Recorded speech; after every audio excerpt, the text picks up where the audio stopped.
हमारी लाडली बेटी। शाम को आते हुए राशन लेते आना और हाँ, मुन्ना के स्कूल में फीस भरनी है, उसके लिए पैसे देते जाओ। बीबी की इस मांग पर जेबें उल्टी करके दिखाने के सिवा बड़े के पास कोई दूसरा उत्तर नहीं था। माथे पर चिंता की शिकनों के साथ सवेरे तो बड़ा भाई अपने काम पर निकल गया, लेकिन उस शाम उसने पूरे परिवार के सामने इस आर्थिक संकट को दूर करने के लिए एक प्रस्ताव रखा। क्यों ना हम उस प्लाट को बेच दें जिसे बापूजी ने लक्ष्मी को शादी में देने के लिए खरीदा था। बेटी को दी हुई चीज वापस नहीं मांगते पाप लगता है। लक्ष्मी का जन्म होते ही घर खुशियों से भर गया था, तभी तुम्हारे बाप ने यह तय किया था कि ये प्लॉट लक्ष्मी का है, जो उसे उसकी शादी में दे दिया जाएगा। माँ ने अपना विरोध जताते हुए कहा। कौन सी बेटी? वो बेटी जो प्रेम विवाह कर घर की इज्जत को खाक में मिला गई और पिताजी की अंतिम यात्रा में भी शामिल न हुई। बड़े ने टोंट मारते हुए कहा। मेरा मुंह मत खुलवाओ यहाँ। कौन नहीं जानता कि लक्ष्मी को उस दिन गली के नाके से ही लौटा दिया गया था और उसे अपने पिता से आखिरी बार मिलने का हक भी छीन लिया गया था। माँ ने बेटी का पक्ष लेते हुए कहा। माँ के इस वार से दोनों बेटे चुप हो गए। ना बड़ा बेटा कुछ बोल पाया, ना छोटा बेटा के मुंह से कोई शब्द फूटा। थोड़ी देर की शांति के बाद छोटा बेटा बोला, प्लाट बेच तो देंगे, पर क्या लक्ष्मी कागजात पर दस्तखत करेगी? मुझे नहीं लगता वो हमारा भला सोच भी सकती है। आखिर है तो औरत जात, पुरुषों की परिस्थिति कैसे समझ पाएगी? काफी वाद विवाद और सोच विचार के बाद सब इस बात पर सहमत हुए और पड़ोस के मोहल्ले की लक्ष्मी की दोस्त को बोलकर लक्ष्मी को घर आने का न्योता दे दिया गया। अगले दिन सुबह से गली के नाके पर खेल रहे बड़े भाई के लड़के की बुआ आ गई की आवाज सुन घर वाले चौकन्ने हो गए। दोनों भाई मन में द्वेष और नफरत के साथ उसको कैसे घर में आने के लिए कहें, इसी दुविधा में थे। वो कहते हैं ना, जरूरत के वक्त गधे को भी बाप बनाना पड़ता है। उसी कहावत के हिसाब से दोनों भाई बहनें से बात करने के लिए तैयार हुए। दरवाजे पर जब बेटी और दामाद ने पूरे 7 साल बाद कदम रखा तो माँ की आंखें भर आई और दोनों को बड़े प्यार से घर के अंदर लेकर आई।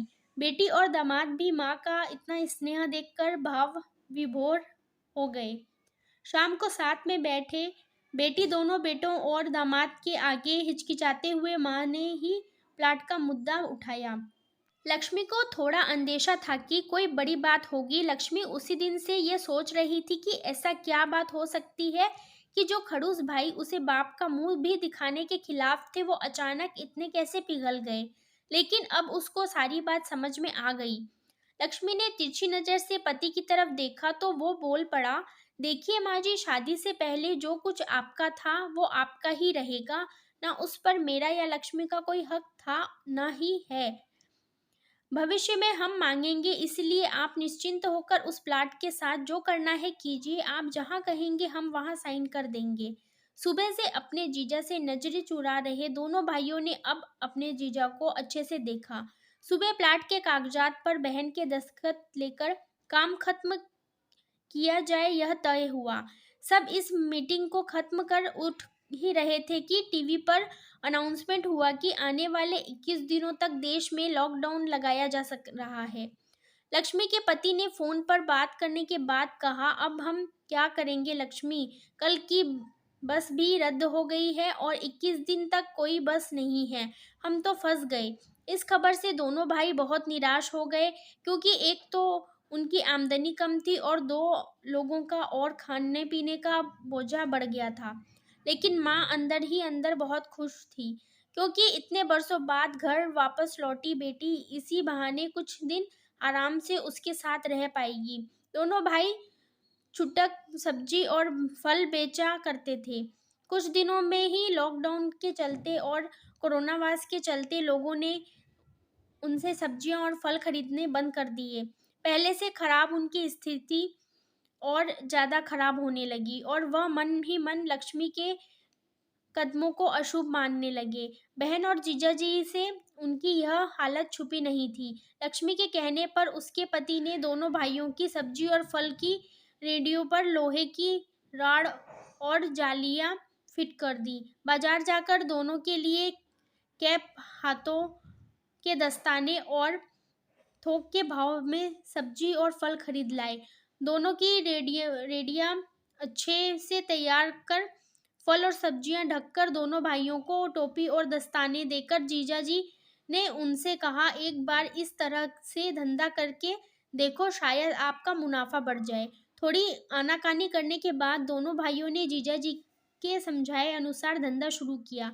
2-3 दिनों बाद ही कोरोना से घबराए लोग अब ढकी हुई फल और सब्जियों और दस्ताने और सेफ्टी का ध्यान रखते बेचने वालों को देख फल और सब्जियां खरीदने लगे। इस तरह समझदार दामाद की वजह से धीरे धीरे दोनों भाइयों का धंधा अच्छा चलने लगा और उनके घर का गल्ला जो पहले खाली हो रहा था अब धीरे धीरे भरने लगा।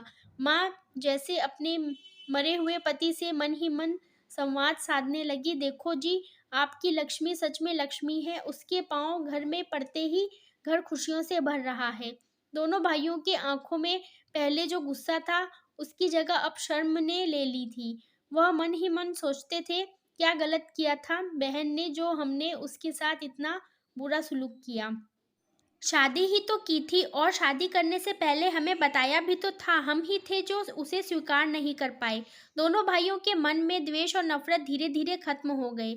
21 दिन बाद जब दीदी और जियाजी प्लाट के कागज पर साइन करने लगे, तब दोनों भाइयों ने उन्हें रोक लिया और उनसे माफी मांगते हुए वो पेपर्स उन्हें देते हुए बोले, शादी के वक्त हमने आपको कोई तोहफा तो दूर की बात है, आपका हक भी नहीं दिया, लेकिन अब इस प्लाट को स्वीकार कर हमें पश्चाताप करने का एक मौका दीजिए। सभी की आंखों में खुशी के आंसू आ गए और माँ ऊपर देखकर बोली, देखा, आपकी लाडली ने आज फिर हमारा घर खुशियों से भर दिया। तो ये कहानी कैसी लगी मुझे कमेंट करके ज़रूर बताइएगा।